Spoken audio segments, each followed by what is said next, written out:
দাজ্জাল পৃথিবীতে কবে আসবে? কোনো মানুষকে তার আচার আচরণ কিংবা কাউকে ঘায়েল কিংবা বিকৃতির উদ্দেশ্যে দাজ্জাল বলা যাবে কিনা? দাজ্জাল দাজ্জালুন শব্দ থেকে আসছে, যার অর্থ হলো মিথ্যা। মূলত মহামিথ্যাবাদী, মহাপ্রতারক, এটাই হলো দাজ্জাল শব্দের মর্ম।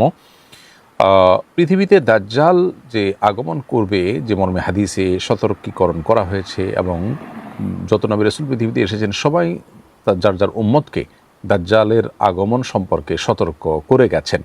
অর্থাৎ দাজ্জাল এক মহাফিতনা হয়ে আসবে। সে নিজেকে পালনকর্তা দাবি করবে, আল্লাহ তাআলা তাকে কিছু অলৌকিকত্ব দিবেন যেগুলো দেখে মানুষ ভড়কে যাবে, চমকে যাবে, অনেকে তার এই ধোঁয়াশায় ফিতনায় পতিত হয়ে যাবে। আজকের পৃথিবীতে আধুনিক যুগে আমরা দেখি অনেক চমক। এই চমকগুলো দেখে আমাদের আল্লাহর প্রতি, আখিরাতের প্রতি অনেকেরই সন্দেহ চলে আসে, নাউজুবিল্লাহ। তো দাজ্জালের ফিতনা হবে এর চাইতে আরও ভয়াবহ। তার হাতে মানুষকে মৃত্যু দেওয়া, জীবন দেওয়া, মৃত মানুষকে জীবিত করে ফেলার মতো অলৌকিকত্ব তার কাছে থাকবে। খাদ্য এবং পানি পৃথিবীর, এগুলো তার কন্ট্রোলে চলে আসবে।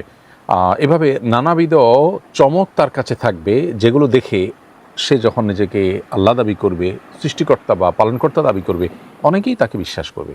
তার হাতে দৃশ্যমান জান্নাত এবং জাহান্নাম দু হাতে সে তার থাকবে। তো এগুলো দেখে যারা ভড়কে যাবে এবং ঈমান হারা হয়ে যাবে, তার প্রতি ঈমান আনা মানে আল্লাহর প্রতি কুফরি করা, তারা যেন এই শেষ যুগে, বিশেষ করে মানুষ যেন এটা থেকে বেঁচে থাকতে পারে, সেজন্য নবী করিম সাল্লাল্লাহু আলাইহি ওয়াসাল্লাম সহ সমস্ত নবী রাসূলগণ সতর্ক করেছেন। তো এই দাজ্জাল আসার সময়টা হবে তখন, যখন পৃথিবীতে অনাচার এবং জুলুম, অনিয়ম, এটা যখন গোটা পৃথিবীকে ছেয়ে ফেলবে এবং ন্যায় নীতি পৃথিবী থেকে একেবারে উঠে যাবে। সেরকম ভয়াবহ পরিস্থিতি যখন আসবে, তখন দাজ্জালের আবির্ভাবের এই ঘটনাটি ঘটবে। দাজ্জাল তার নিকটবর্তীতার আরেকটা আলামত হাদিস থেকে আমরা জানতে পারি, সেটা হলো যে যখন দাজ্জাল নিয়ে আলোচনা পৃথিবীতে কমে যাবে, ওলামা একরাম, খতিবগণ, দায়ীগণ তাদের আলোচনায়, লেখনীতে, বক্তব্যে, দাওয়াতের টপিকে দাজ্জাল যখন থাকবে না, দাজ্জাল যখন হারিয়ে যাবে, তখন মূলত দাজ্জাল আসার সময় নিকটবর্তী হবে এবং সে আসবে এবং এই চমকে বহু মানুষকে বেঈমান করে ফেলবে। খুব অল্প সংখ্যক মানুষের ফিতনায় তারা এই চমক দেখেও আল্লাহর প্রতি ঈমান ধরে রাখতে পারবে। আজকাল তো বিজ্ঞানের চমক দেখেও আমরা অনেকেই ঈমান দুর্বল হয়ে গেছে আমাদের। আল্লাহ তাআলা আমাদেরকে হেফাজত করুন। তাহলে দাজ্জালের ফিতনা কত ভয়ঙ্কর হতে পারে সেটা বলার অপেক্ষা রাখে না।